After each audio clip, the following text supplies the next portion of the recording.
na pwede masisigo ba't ganto?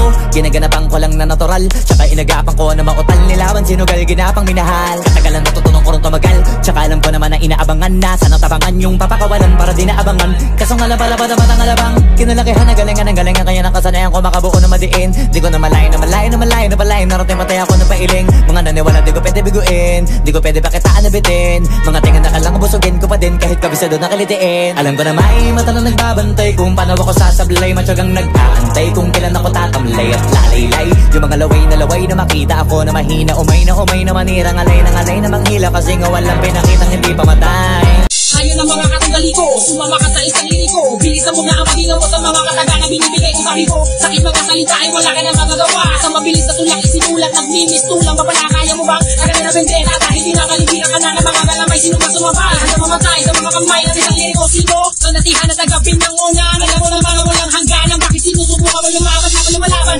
Umpi ka na uusin ng bala. Dahil wala na makakahigit sakit tagagupit. Pinakamalupit sa larangan ng pra-bisa na patagisan. Di mo na magaya, masukiwi ka malaya. Mga kalabang mataya na sa akin ay nagkasala. Bilisan mo ako, naririnig mo ang boses ko. Dahil dalawang boses ko, ang buhay mo, ang bakit ko. Sige, sige, sige, sige.